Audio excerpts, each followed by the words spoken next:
everyone, welcome to the YouTube channel of Connecting Minds. My name is Deepak, and in this episode, we will discuss on how export of goods or export of services are dealt in under GST law and whether there's any GST that is liable or applicable on the same. In the previous episode, I did discuss about the conditions upon which you must obtain a GST number or a GST registration, and in this video, we will discuss that once you obtain a GST registration, how do you deal with the export of goods or export of services under GST law?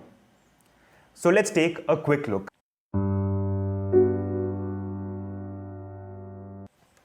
Well, before we jump into the conclusion as to whether GST is liable or applicable on export sales, it is very important for us to know how export of services and export of goods have been defined in GST law. Well, export of services means the supply of services when 5 conditions are satisfied. 1. The location of the supplier must be in India. 2. The place of supply must be outside India, that is basically the place where the services are delivered. 3. The location of the recipient must be outside India. 4. The payment for such export services must be received in foreign exchange. And 5. There should not be any relationship between the supplier being in India and the recipient being outside India. So if all these 5 conditions put together are satisfied and fulfilled, we can say that the supply of services qualify as an export of service. Export of goods, on the other hand, has a very simple definition.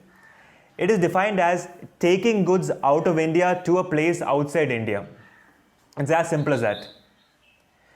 So to understand these 2 definitions in detail, let's try to take the help of an example.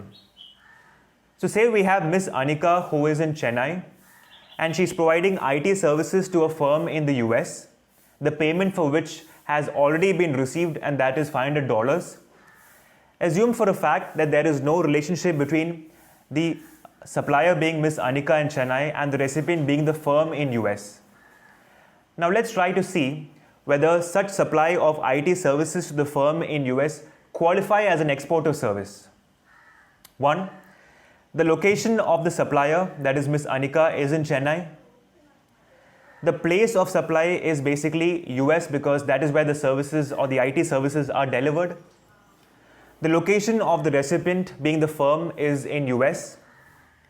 The payment for such IT services provided is received in foreign exchange, that is $500. And finally, there is no relation between Anika being the supplier and the firm in US being the recipient. So since all 5 conditions put together are satisfied and fulfilled, we can say that the supply of IT services to the firm in US qualify as an export of service.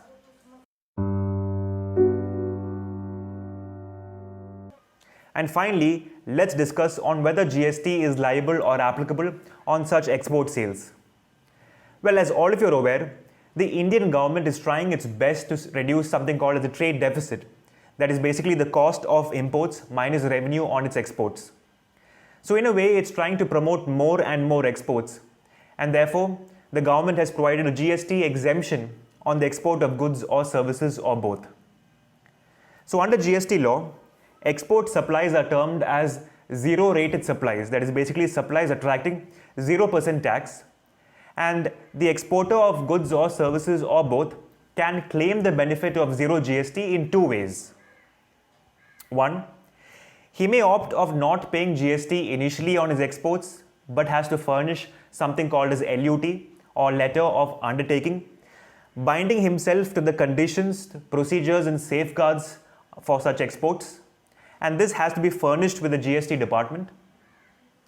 Option number 2 is the fact that he can pay GST initially on his export of goods or services or both, and then later claim a refund of the same by making a separate application.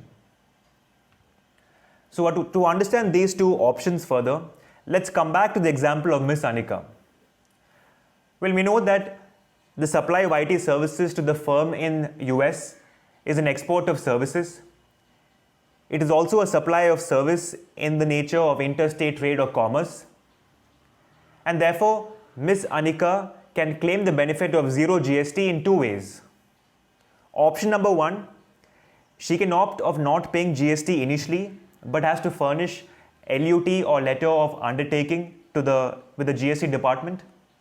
And option number 2, she can pay GST initially on such export of IT services and then later claim a refund of the same by making a separate application.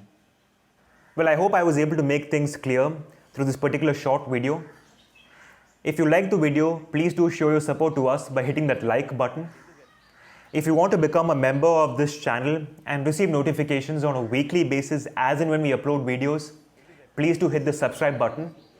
And once you hit the button, on the side you can also tap on the bell icon to receive notifications at a faster rate. I've also given a link to the previous video on GST registration. So if you want to check out that particular episode, please do click on the link. I would love suggestions coming in for this particular video. And if you have any thoughts, opinions, or doubts as regards the topics discussed in this video, please do put in your comments. So I'll see you guys in the next video. Till then, it's a thank you from my side. Have a great day, and most importantly, stay safe.